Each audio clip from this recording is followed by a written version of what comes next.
Hey guys, it's me Gavin, and today we're comparing this Duke controller and the controller S. These are both for Xbox. Nah, really? This one you can't really tell, but this is an Xbox controller for my original Xbox. It's huge. I have another Duke right here. Clean that off. But so we're just gonna compare them. So yes, these are both Xbox controllers. This is called the Duke. This is called the controller S. So the Duke controller was released in 2001, and the controller S was released in 2002.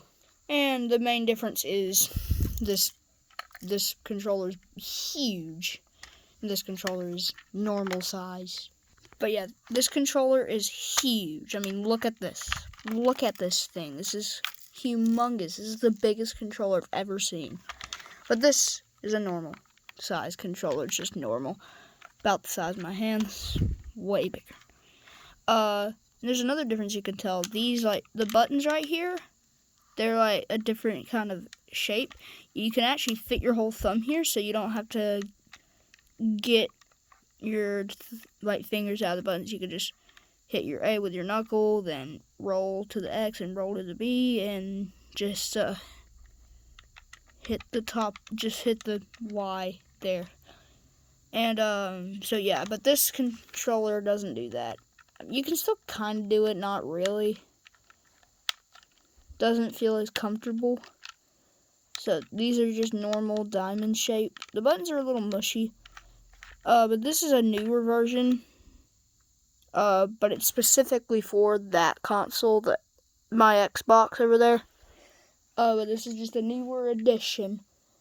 The original one is black and it has the Xbox logo. You can see this thing right here is way smaller. This one is huge.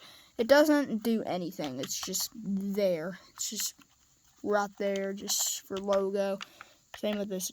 Doesn't do anything. And these little holes here, these are for memory cards to stick in. But I only have one game for the Xbox and it doesn't need memory cards, which is Halo. This one also has memory card slots too. The triggers, they're very good. They're very nice. They push down nice. They're really satisfying. Listen. It makes a nice springy sound. Really good. I like mushy triggers for shooting games. I don't know why. I just do. Most people like when they have a short throw, but I like it long throw. I know it's good for racing games too. Same with this. The triggers are exactly the same. They're just smaller. They don't make a springy noise anymore. Well, they do, but you can barely hear it. Listen. You can barely hear the springy noise, so I like the triggers on these a lot better. And the cords, both of these, they're like almost 10-foot cords. So the cords are very long. So you can go really far away from your Xbox. So you might be wondering what these white and black buttons are. These are for L and R buttons, and they don't have them on neither of these. So basically, here's my GameCube. It only has one. I don't know why they did that. I don't know why they only put one, but there's originally two on controllers in case you've been living under a rock.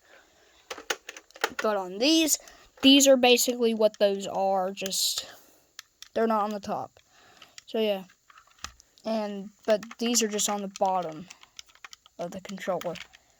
And the D-pad is very strange on this controller. It's like a circle, but like really bumpy. So it's a very weird D-pad. This D-pad is not great. So they could have done better, but it doesn't bother me. It's not really great. I like this better. It's the normal D-pad that we see today. This is a lot better. It's a disc shape, even though nowadays they just put a cross and that's it. Here's a back and start button on the bottom, but now it's on this side. And the back and start buttons actually feel really good. Like, they make a nice noise. But these ones, they're just mush, or the Duke, it's just mushy. You can hear a little click, but they're mushy. But these, I like these better.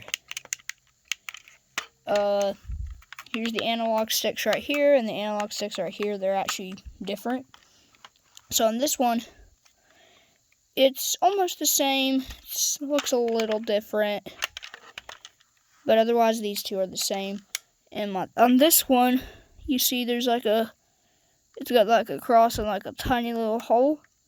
This one doesn't. These analog sticks are what we're used to nowadays. These ones are very unique. This controller I really like. I know some people hate it, but I like it. I think it's very unique. It's got a little thing. I think it's from me dropping it or something.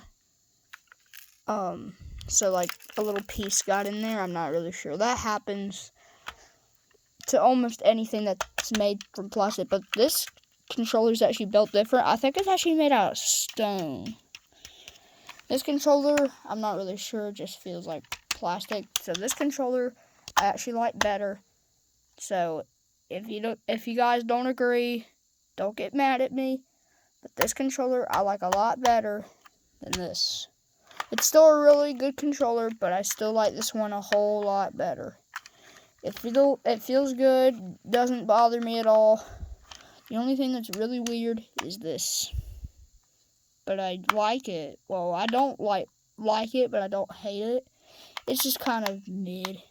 I like the D-pad a lot better, and the back and start buttons are actually better on this.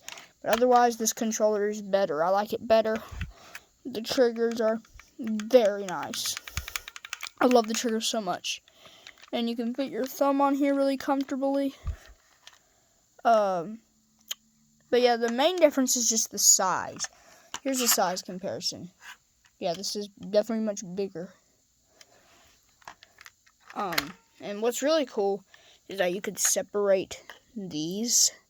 So you can separate the cord, but I'm not going to do that right now while I'm holding the camera.